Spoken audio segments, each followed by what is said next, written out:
လုံငယ်သောနှစ်ပေါင်းအတော်ကြာကာလက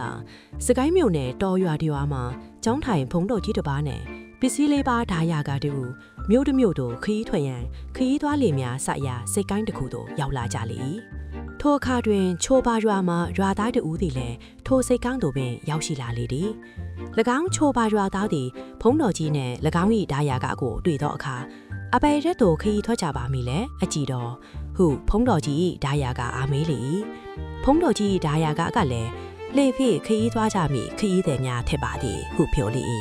ထိုအခါချိုးပါသားကလည်းမိမိလည်းလေဖေးခရီးသွားမည်သူဖြစ်သည်ဖြင့်အတူတကွသွားလိုကြောင်းပြောဆိုလေထို့သောအတိမိတ်ဆွေဖြစ်ကြပြီးတကားသည်ဖုံးတော်ကြီးအားမိမိတို့လေးနဲ့ခရီးကြုံ၍တကားတူအတူလိုက်လိုကြောင်းချောက်ထားလေထိုအခါဖုံးတော်ကြီးကအဲ့ဒီတကားကဘဲရွာကတော့တကားကြီးရဲ့ဟူမေးလေမှတ်လာပါချိုးပါရွာကပါဖေဟာဟိုလျှောက်လေတော့ချိုးပါရွာဆိုရင်စကားအရာမှာအလွန်ကတ်တတ်တယ်လို့ကြားဖို့တယ်အထူးခရီးထွားလို့ဖြစ်ပါမလားတကားကြီးဟူမေးမှတ်လာပါထိုးတကားကချိုးပါရွာကဟူဆိုတော့လေအလွန်မှရိုးသားပုံရ၍စကားလည်းအလွန်မှနေပြီးအေးဆေးဆေးနေတဲ့သူနဲ့တူပါသည်ထို့ကြောင့်အတူလိုက်ခွင့်ပြုတင်သည်ထင်ပါသည်ဖေဟာဟုဖုံးတော်ကြီးရဲ့တကားက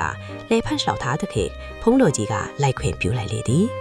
ဖုံးကြီးနဲ့တကားနှစ်ဦးတို့သည်ခရီးရတူထွက်လာကြပြီးနောက်ခရီးရတော်ဝေဝေဆိုရောက်ကြတော့အခါ6ကန်းပါးများရေးစားထားသည်ကိုတွေးမြင်ကြ၏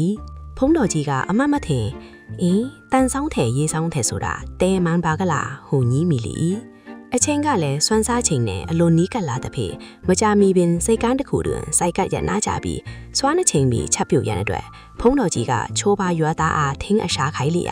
ချိုးပါရွာသားသည်ရေစိတ်သွင်းချထင်းလုံးတလုံးကိုဖုံးတော်ကြီးမြင်းလောက်သည်နေရာတော့မရွှေ့ပြီးရေနဲ့ထင်းတုံးကိုပတ်လေဖုံးတော်ကြီးကတကားကြီးရဲ့မီးမွေးရအောင်ထင်းချောက်ရှာပါဆိုထင်းတုံးကိုရေနဲ့ပတ်တော့ဘဲကလာမီးမွေးလို့ရအောင်မလဲဟူဆိုလေထိုအခါချိုးပါတော့ကမလာပါအရှင်ဖေတန်ဆောင်ထဲရေဆောင်ထဲဇိုးလိုပါဖေဟူပြန်လဲလျှောက်လေတော့သည်ဖုံးကြီးသည်မိမိဓာယာကကိုခေါ်ကကဲတကားကြီးအစကမပြောလားချိုးပါတော့ကပ်ပါလေလို့ပြောရနဲ့ဟုစိုးမီတောက်ကြီးလေသည်ဖုံးကြီးတကားကြီးမှလည်းချိုးပါရွာသားထန်မှလည်းဤကဲ့သို့သောစကားကများမပြောရန်ပြောပြီးကူညီချက်ပြုတ်ကဖုံးတော်ကြီးအားစွမ်းကလေသည်ဖုံးကြီးလည်းစွမ်းပွင့်ပြီးလင်တရားတီးမွေကစိတ်ကိုစားရင်အတီးများဟာမိတ်ရင်တဲချိုးတာပဲဟုပြောလေထိုစကားကိုလွေဝမ်းအတွင်းမီးဖို့အနီထိုင်းနေတော့ချိုးပါသားကြလေလင်နီရဲမေနေတော့ငရုတ်သီးတောင်ကိုယူကဖုံးတော်ကြီးမြင်လောက်သောနေရာသို့သွားပြီးငရုတ်သီးကိုထောင်၍ပြလေသည်ဖုံးတော်ကြီးသည်ချိုးပါသား၏ကတိကဖဲအပြူမှုကိုမြင်လေလင်စိတ်ထွက်လေသည်ဖြင့်ချိုးပါသားကိုချဲဖြည့်ထက်ကန်းလိုက်လေသည်